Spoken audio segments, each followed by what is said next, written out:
नमस्कार साथियों। खरखोदा क्षेत्र में काफ़ी डिमांड आ रही थी कि यहाँ पर नया जो रोड नेटवर्क बनेगा उसके बारे में जानकारी दी। सबसे पहले आप लोगों को बता दूं, खरखोदा क्षेत्र की आबादी 2041 के मास्टर प्लान के अनुसार तैयार की गई है। अगर बात की जाए 2041 मास्टर प्लान के अनुसार खरखोदा की वर्तमान आबादी दोगुनी हो जाएगी और पंचग्राम नीति के तहत आने वाले 5 नए शहरों में खरखोदा एरिया भी शामिल है।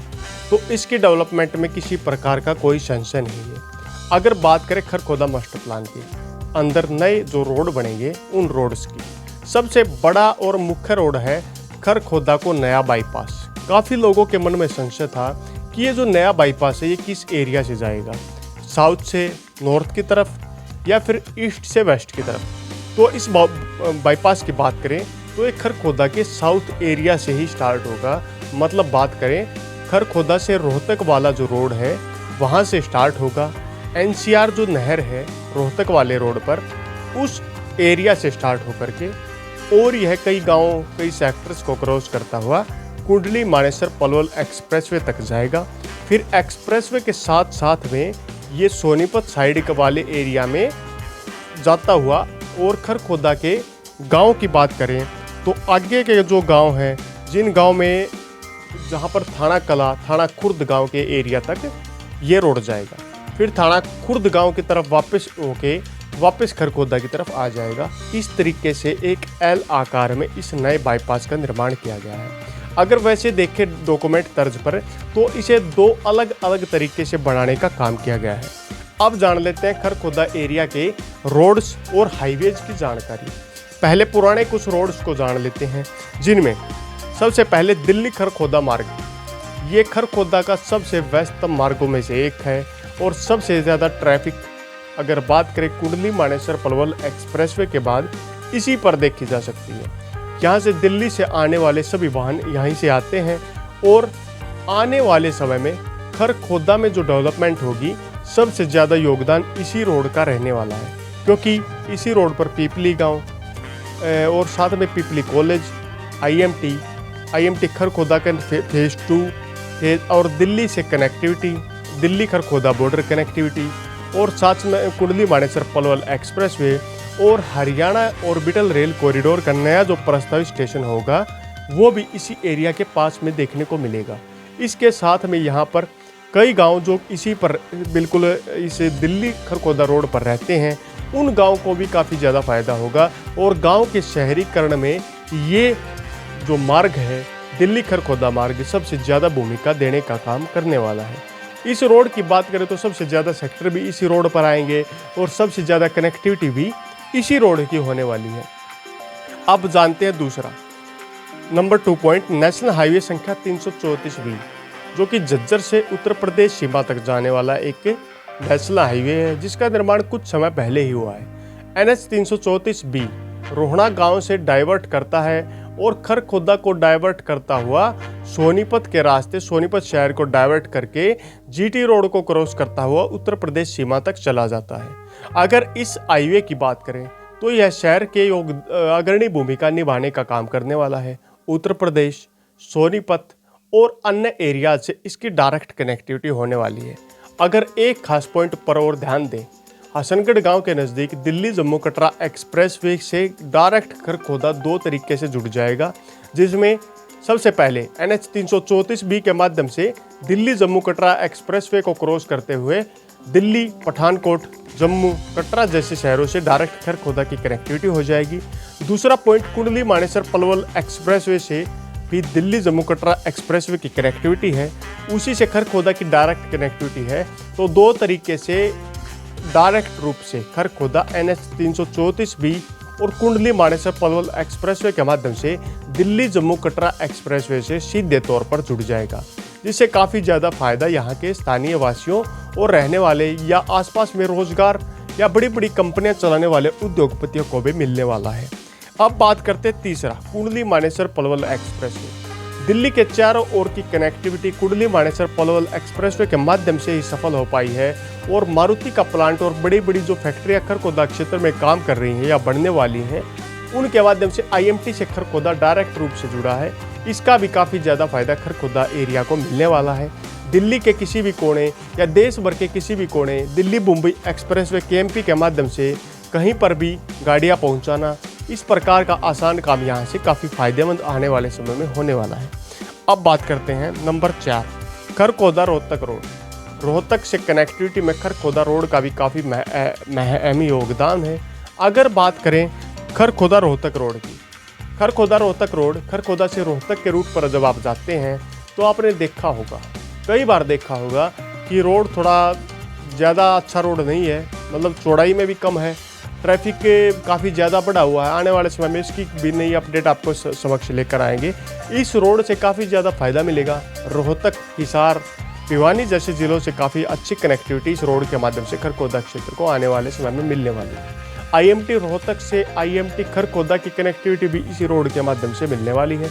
आगे जाकर ये NH 334B के साथ साथ में चला जाता है सोनीपत तक। इससे आगे number 5 point, Kharkhoda Asoda road. इस रोड की हालत बहुत ख़राब है। बरोना और पाई किडोली जैसे गाँव के आसपास से क्रॉस करता हुआ ये रोड जाता है। इसकी कनेक्टिविटी काफ़ी ख़राब है, लेकिन आने वाले समय में इस रोड की कनेक्टिविटी काफ़ी ज़्यादा अच्छी हो जाएगी, क्योंकि इस रोड को पैरेलल या आसपास के बाईपास की तर्ज पर बनाया जा सकता है। नंबर 6 पॉइंट, नाहरा नारी रोड। नाहरा नारी गाँव से बहादुरगढ़ को जोड़ने वाले रोड को नाहरा नारी रोड बोला जाता है।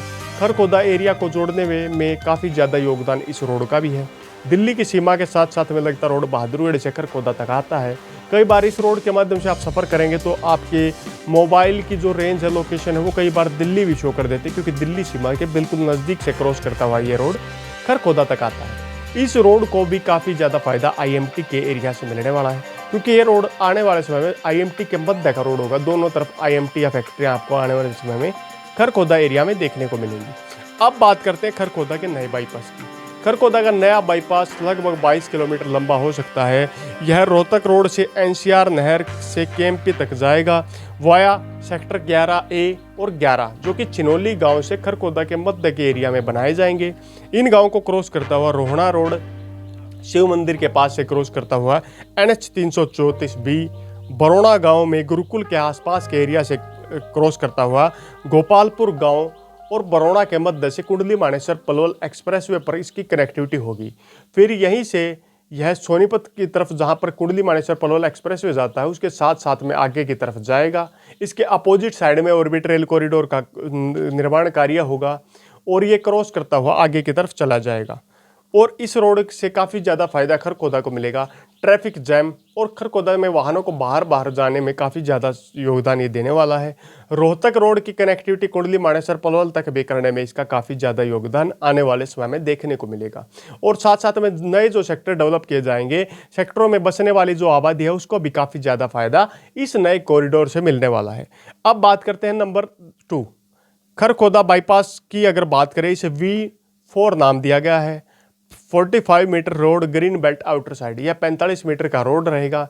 इसमें ग्रीन बेल्ट दोनों साइड में रहने वाली है। आउटर साइड मतलब बाहरी साइड में ग्रीन बेल्ट बनाने का काम किया जाएगा। अब इसी के साथ में खरखोदा चिनोली रोड को V2A नाम दिया गया है। यह मुख्य तौर पर बात करें तो सेक्टर डिवाइडिंग रोड के रूप में अपनी भूमिका निभाएगा, क्योंकि चिनोली गांव की तरफ यह रोड जाएगा। इसके एक तरफ में सेक्टर 11, दूसरी तरफ में सेक्टर 11A आपको देखने को मिलेंगे। तो यह नया जो रोड होगा चिनोली गांव के एरिया में अपनी अग्रणी भूमिका निभाने का काम करने वाला है। इसके साथ में बात करते हैं V4C। ये जो रोड होगा ये भी सेक्टर डिवाइडिंग रोड होगा।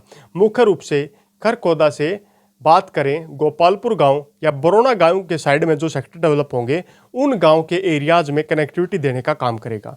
मतलब सेक्टर 10, सेक्टर 9, सेक्टर 8 सेक्टरों के पहचान के लिए ही चारों तरफ से सेक्टरों के नए रोड बनाने का काम होगा।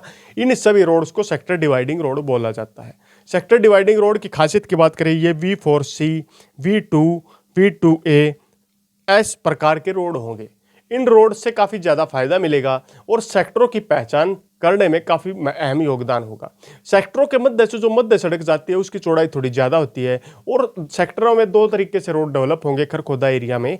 मुख्य जो सेक्टर मान लीजिए सेक्टर 11 और 10 के बीच की कनेक्टिविटी का रोड होगा, वह रोड अच्छा होगा, सिंगल लेन होगा, डबल लेन होगा। सिंगल लेन के साथ में दूसरी साइड से बीच में ग्रीन बेल्ट होगी, दोनों साइड में ग्रीन बेल्ट बढ़ाने का काम किया जाएगा। अब मान लीजिए आपने सेक्टर 7 के अंदर ही एंटर कर लिया, सेक्टर 7 में एंटर करके जो आपको अंदर रोड दिखेंगे वे रोड थोड़े अपेक्षाकृत इनसे चौड़ाई में भी कम होंगे और ग्रीन बेल्ट्स कम होगी, तो वे भी सेक्टर डिवाइडिंग रोड होते हैं। एक तो सेक्टर 9 से 8 को अलग करने वाले, 10 से 11 को अलग करने वाले, एक सेक्टर के मध्य में बनने वाले रोड, जैसे सेक्टर 9 के अंदर ही हाउसेज के मध्य बनने वाले रोड को सेक्टर डिवाइडिंग रोड ही बोला जाता है। इससे आगे बात करते हैं V2B। ये भी एक प्रकार के सेक्टर डिवाइडिंग रोड होते हैं और इन्हें खास तौर पर शहरीकृत एरिया के और अन्य जो बगैर डेवलप होने वाला एरिया है उसके मध्य में बढ़ाने का काम किया जाता है। केएमपी के साथ साथ में थाना कला तक जो रोड जाएगा उसे V2B नाम दिया गया है। यह केएमपी एक्सप्रेसवे की जो बची हुई ज़मीन है, या केएमपी एक्सप्रेसवे जब बना था तो सरकार इसे इन फ्यूचर और ज़्यादा चौड़ा करने की प्लानिंग के साथ थी, तो उस लाइनिंग के साथ इसको काफ़ी ज़्यादा फायदा होगा। और जो वह एरिया है कुंडली बानेश्वर पलवल एक्सप्रेसवे का लगभग 500 बात करें तो थोड़ी कुछ मीटर का एरिया है, उस मीटर के एरिया को छोड़कर ही इसे बनाने का काम किया जाएगा। मतलब इसके लिए अलग से केएमपी के साथ साथ की जमीन को अधिग्रहण करने का भी काम किया जा सकता है। अब बात करें, इन रोड से काफ़ी ज़्यादा फायदा होगा। अब वीडियो आगे की तरफ बढ़ाते हैं और आपको एक हमने ड्रा किया है, थोड़ा समझ में अगर आपको आएगा तो उसके माध्यम से आप समझिए कहाँ पर अब ज़मीन खरीदने में फ़ायदा है। चलिए मैप की तरफ अब बात करते हैं। खरखोदा एरिया में आपको ज़मीन कहाँ खरीदनी चाहिए, तो ये खरखोदा का वर्तमान शहर है। शहर के साथ ये आपने देखा होगा खरखोदा में एक बाईपास है, ये बाईपास यहाँ से आ जाता है, यहाँ से रोहना रोड से क्रॉस करता हुआ देखिए ये पुराना रोड है। और ये जो मैं अब ड्राइव कर रहा हूँ ना, ये एक नए वाला रोड है जो मतलब NH 334 भी है, जो यहाँ से इसके माध्यम से आगे बढ़ जाता है। ये गाढ़ा जो रखा है ना, ये जो मैं लाइन ड्रॉ कर रहा हूँ ये है। अब देखें, समझिए पहले सिसाना गांव रोहतक रोड हो गया, छनौली गांव हो गया, ये छनौली गांव। अब ये रोहना NH 334 भी झज्जर की तरफ चला गया। इससे आगे बरौना रोड हो गया, यहीं से आगे की तरफ जाएं ये दिल्ली रोड हो गया, और दिल्ली रोड से ये इस साइड में आगे तो ये नाहरा नारी रोड जो कि बहादुरगढ़ की तरफ चला गया। ये IMT का एरिया है, ये कुंडली बानेश्वर पलवल एक्सप्रेसवे हो गया। तो पहला जो बाईपास आएगा वो यहाँ से आएगा, ड्रेन के पास से स्टार्ट होकर छिनौली गांव सेक्टर 11 रोहना बरौना को क्रॉस करता हुआ KMP तक चला जाएगा। और ये जो पॉइंट है ना, ये बरौना रोहना गोपालपुर गांव के पास, इसमें कनेक्ट होगा। फिर यहीं से KMP के साथ साथ में एक रोड और जाएगा जो कि आगे की तरफ टोल प्लाजा से क्रॉस करता हुआ चला जाएगा। इसमें KMP की ज़मीन है उसको छोड़ करके किसानों की ज़मीन अधिग्रहण की जाए, यहाँ तक जाके रोड। फिर वापस थाना कला के पास से यहाँ से आगे की तरफ ये जो लाइन दिख रही है यहाँ जाके वापस खरखोदा के एरिया में मिल जाएगा। मतलब बात करें तो ये बाईपास जो जा रहा है ये देखिए NH 334 भी जो सोनीपत की तरफ चला गया, इसके पास में मिल जाएगा, ये सोनीपत की तरफ चला गया। अब सेक्टर 10A गोपालपुर, ये गांव को छोड़ दीजिए, ये जो बीच से लाइन दिखाई दे रही ना, ये सेक्टर डिवाइडिंग रोड होते हैं। सेक्टर जैसे यहाँ पर मान लीजिए देखिए सेक्टर 11A, 11 के मध्य जो रोड हो गया sector dividing road, sector 10A और 11 के मध्य sector dividing road, sector 10A और 10 के मध्य डिवाइडिंग रोड, इस प्रकार रोड होते हैं। अब कहाँ ज़मीन खरीदनी चाहिए, ज़मीन खरीदनी कहाँ चाहिए आपको ये समझिए। वर्तमान में अगर ज़मीन खरीदनी है तो आपके सामने सबसे बेहतरीन 2 ऑप्शन मैं बताता हूँ। पहले है खरखोदा शहर, जहाँ पर वर्तमान में आबादी बसी हुई है, जहाँ पर कॉलोनियाँ कटी हुई हैं, ये शहर है, ये शहर का एरिया है। यहाँ पर आप ज़मीन खरीद सकते हैं। अगर वर्तमान में आपको रहना है, आप इन फ्यूचर फ़ायदा कमाना चाहते हैं, तो यहाँ पर आप ज़मीन खरीद सकते हैं। ये पूरा जो एरिया है खरखोदा, यहाँ पर ज़मीन खरीद लें। दूसरा पॉइंट, खरखोदा से दिल्ली रोड सबसे महंगा रोड होगा जल्दी ही। खरखोदा से दिल्ली रोड पीपली गांव को क्रॉस करता हुआ फिरोजपुर बांगड़ गांव यहाँ से होगा आसपास में, तो यहाँ से क्रॉस करता हुआ दिल्ली रोड पर ज़मीन खरीद लें, पीपली गांव में ज़मीन खरीद लें, फिरोजपुर बांगड़ गांव में खरीद लें, यहाँ पर ज़मीन खरीद लें अगर रहना है तो। इन गांवों के आसपास की ज़मीन क्योंकि ग्राम पंचायत के अधीन होती है, उसमें किसी प्रकार की दिक्कत भी नहीं आएगी।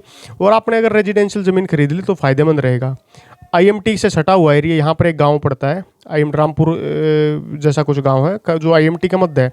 इस गांव में ज़मीन खरीद लें, IMT में जल्द वर्क कराएंगे तो किराया बहुत अच्छा यहाँ पर इस गाँव में मिलेगा।